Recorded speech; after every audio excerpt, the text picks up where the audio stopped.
Okay, solve for x and y, use both a graph and algebra. I'm going to do algebra first. How do I do that? I'm going to set these two equal. They're both y, so x squared minus x minus 2 would be the same thing as 2x plus 2. I'm going to solve for 0. It's quadratic in form, so I get x squared, let's see, minus 3x, and then minus 4, and that equals 0. You're going to factor this. You get x and x. That equals 0. And it looks like 4 and 1. Looks like it's working out pretty nicely. Minus 4 plus 1. What's the answers over here? Well, x equals minus 1. And the other answer is x equals 4. Now, if x equals minus 1, take this equation over here and figure it out. Well, if x is minus 1, what are you going to get? You're going to get minus 2 plus 2, which is 0. So y would equal 0. Now, if you do this one over here, the y would equal, that's going to be 4 times 2, which is 8. 8 plus 2 is 10. So I'm getting 2 points of intersection. The first point's minus 1, 0. The other point I'm getting is 4, comma 10. All right. Let me put a box in this over here, and this is what's called algebra. The other thing is to graph it out. And I'm looking at this thing in the first equation, just a parabola. It looks like this over here. Now, granted, I'm not going to say it's going to be the best picture in the world, but that's my parabola. All right. So I'm going to put the vertex down. And the vertex there, I'm going to use a formula, the minus b over twice a. So let's see, minus b would be 1, and twice a would be 2. All right, so it's 1/2. That's not so bad. Now I got to plug the number in. What do you get over there? You get 1/4. Again, I'm doing the parabola. Minus 1/2, which is 2/4. And then minus 2 would be minus 8/4. All right, what do you get over there? Let's see, that's minus 9/4. Now, I know the points of intersection is minus 1, 0. I'll just arbitrarily, I know it's to the left of a half, by the way. So I'll put the minus 1, 0 here.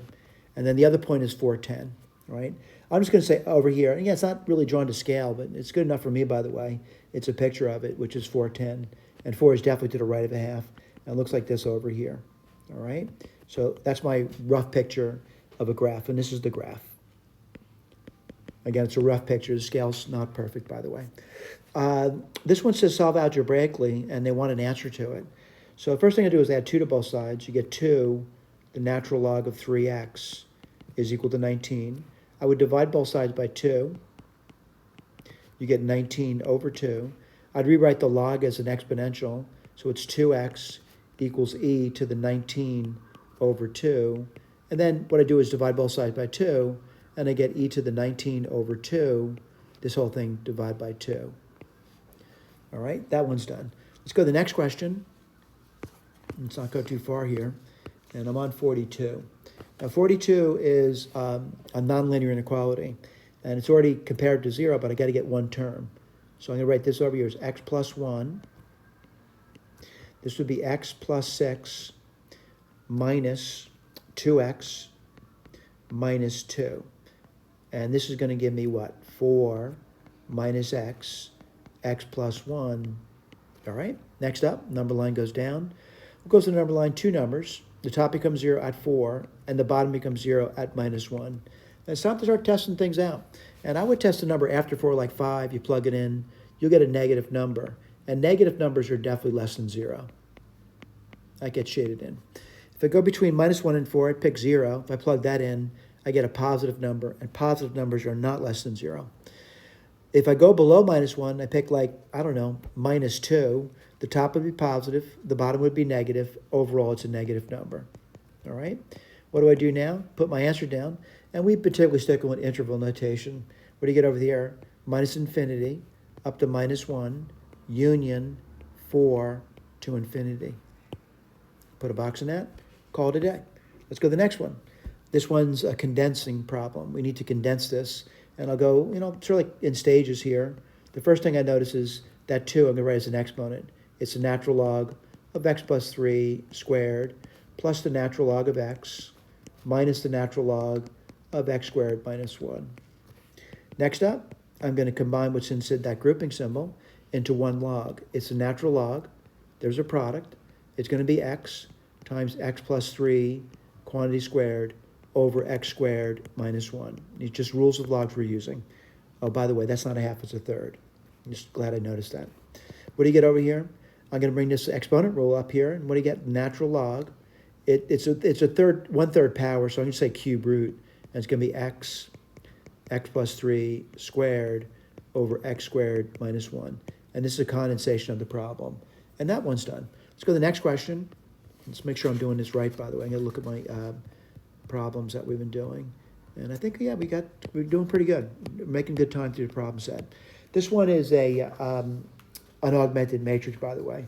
And they say write down the linear equations that represent this augmented matrix with the understanding that these variables are x, y, and z. So the first equation is going to be x minus y, this is the first question, plus 2z is equal to 4. The second equation is y minus z is equal to 2. And the third equation is just simply z equals minus 2. Put a little box in that, indicating we've met that condition, by the way. So we wrote down the system of linear equations represented by that augmented matrix. Then it says use back substitution to solve. And solving it means you're going to come up with the x, the y, and the z. And it's going to be written in that order, x, y, and z. Z is minus 2, relatively simple. Let's go backwards to the second equation, and let's write that down. What do you get? Y. Well, z is minus 2, so it's going to be y plus 2 is equal to 2. So y has to be 0. All right? Let's do this one over here. You get x. Well, y is 0, so I'll put minus 0 down.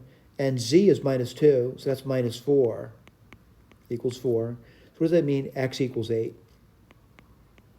I'll put that down for you. Put a little box in that and call that done. So the point is, again, 8, 0, minus 2. Let's go to the next one. The next one says decompose into partial fractions. Let's just go through that step by step. The first thing I'm going to do is write down x squared plus 4. Then the next guy's going to write down x plus 1. This is going to be a. This will be bx plus c. All right? Clear the fraction by multiplying both sides by the LCD. You're going to get this. X minus 9 equals bx plus c times x plus 1 plus a times x squared plus 4. Let's take a look. The first thing I'd probably do is set x to be minus 1. And you would get minus 10 on the left side. On the right side, what's nice about the minus 1 is the first term disappears, and you're left off with 5a. What does that mean? A is minus 2. Right? I think I can write that down now. So minus 2 over x plus 1. Now I got to do the other guy now. So the other guy is b and c, so it's going to take some time. So x is 0. And what do you get there? You get minus 9. And then what do you get? Well, if x is 0, the b disappears, and you get c times 1, which is c. And again, if x is 0, you're going to get 4 times a, which is going to be minus 8. All right, because a is minus 2. And what does that mean? It means c is going to equal minus 1. All right, I can write that down now. So it's going to be x squared plus 4, and the c again is minus 1. All right, let's take another number. You're free to choose, but I'm going to choose the number 1, and you can get minus 8. And then what do you get? And again, we're using this equation to figure this out. And you're going to get b. I don't know what b is, by the way. But if x is 1, that's just b. Then you get c, which is minus 1. And then you can get 2. It's more difficult. There's no doubt about it. A is minus 2. And I chose 1, so you get 1 plus 4, which is 5. It is more complicated. Let's go through it. Minus 8, 2b.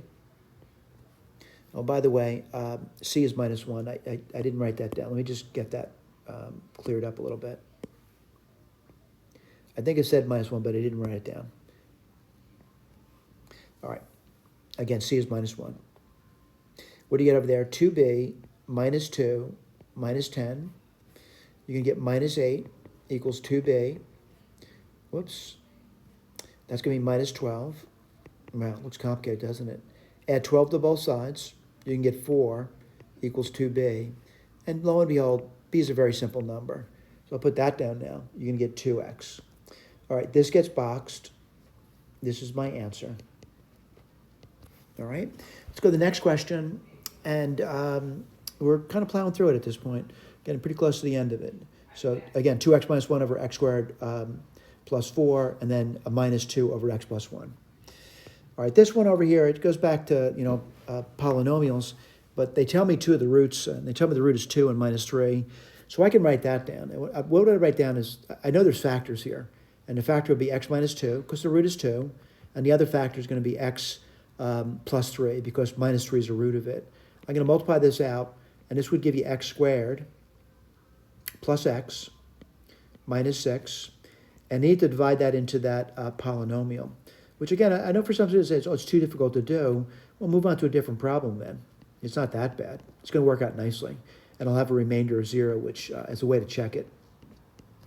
And minus 27x. And again, if I don't get a 0, I know I did something wrong. So I'm going to say, it looks like 2x squared.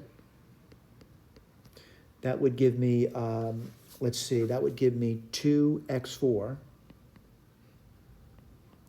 And then plus 2x cubed.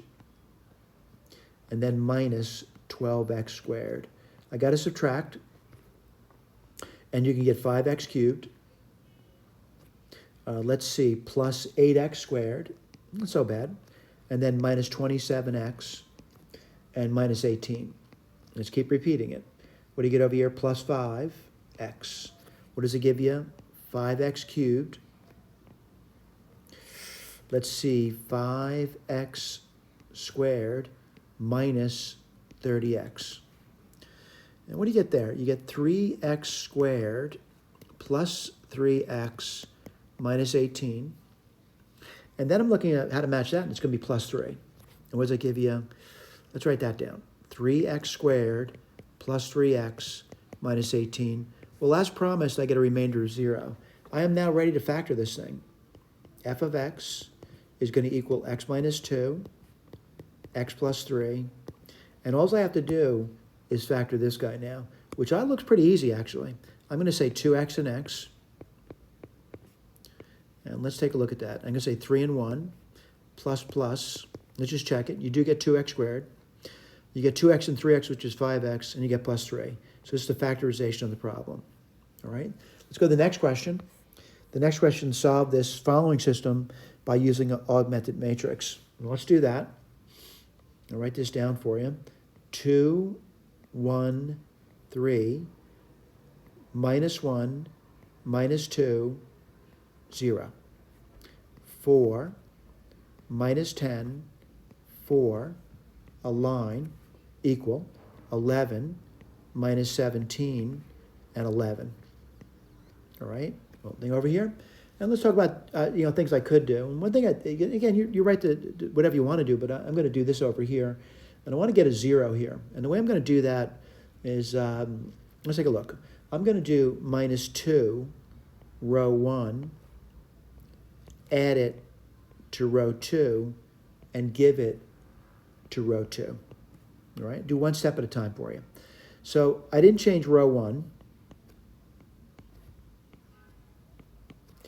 I didn't change row 3. But I did change row 2. So, minus 2 times 2 is minus 4. Minus 4 plus 1 is minus 3. Let's see, minus 2 times minus 1 is 2, and 2 minus 2 is 0. That's why I did it, by the way. Minus 2 times 4 is minus 8, and minus 8 minus 10 is minus 18. Let's see, minus 2 times 11 is minus 22. Minus 22 and minus 17 is minus 39. Let me just check that. 22 and 17, yeah, 39, minus 39. All right, I got to keep moving. And I know something really simple now, by the way. What am I noticing? I'm noticing row 2 plus row 3. Give it to row 3. Easy one. So 2 minus 1, 4, 11, minus 3, 0, minus 18, and minus 39. 0, 0, minus 14, and then minus 28. All right? Numbers look like they're working out real nice. And why is that? Looking at that last row, and it says minus 14z is equal to minus 28. What does that mean? Z is equal to 2. Now I'm going to write my orders down as x, comma y, comma z. And what's z going to be equal to? 2. All right, let's move up the next row and see what that says. That says minus 3x There's no y's, by the way. And then minus 18 times 2, which is minus 36, and that's equal to minus 39. A little more complicated, but you get minus 3x equals minus 3, which means x is equal to the number 1. All right, let's go back to the first row and see if we can figure that out now. So it's going to be 2 times 1, which is 2. I don't know y yet, so I'll just put that minus y. And then 4 times 2 is 8, and that equals 11. All right, let's take a look.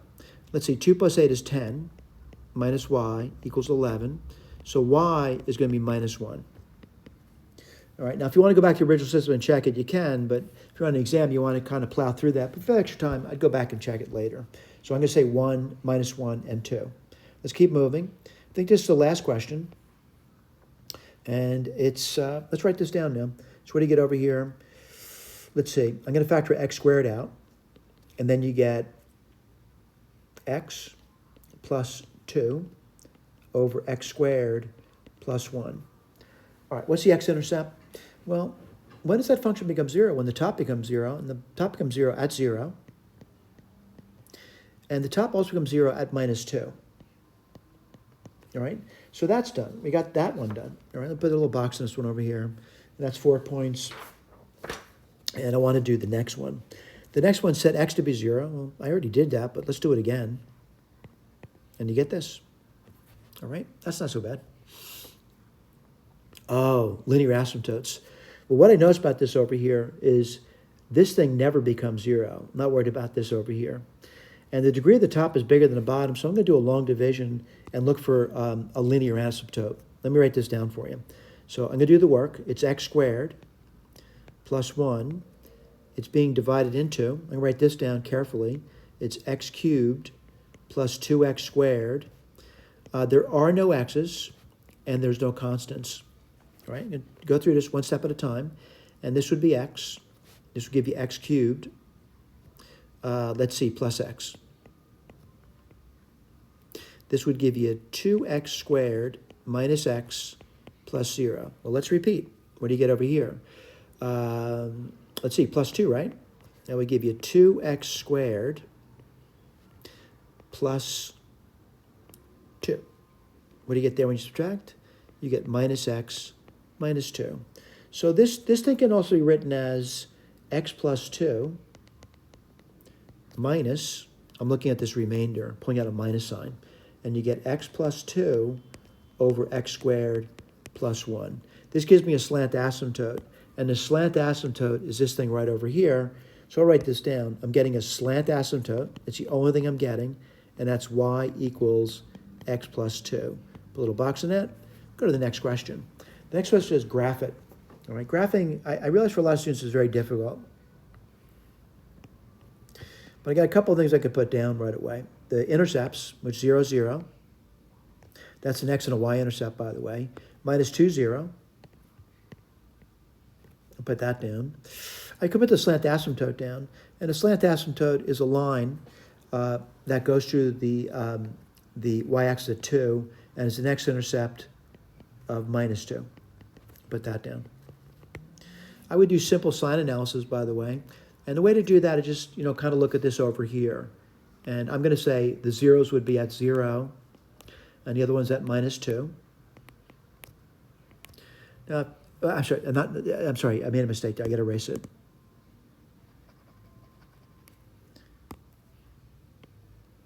One is at 0, and the other one is at minus 2. All right? That's where it's changing sign. The bottom never changes sign. It's always positive. So what am I looking for? Test points. I'm sorry, this is 0. Take a number like, I don't know, after 0 would be 1. And what do you plug in? You get positive. Between minus 2 and 0, pick minus 1, and you still get a positive number. If you go below minus 2, like minus 3, you plug it in, you get a negative number.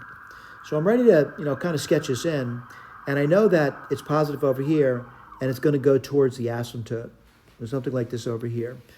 Between minus 2 and 0, I know it's positive. I'm going to maybe something like this over here. Then what happens?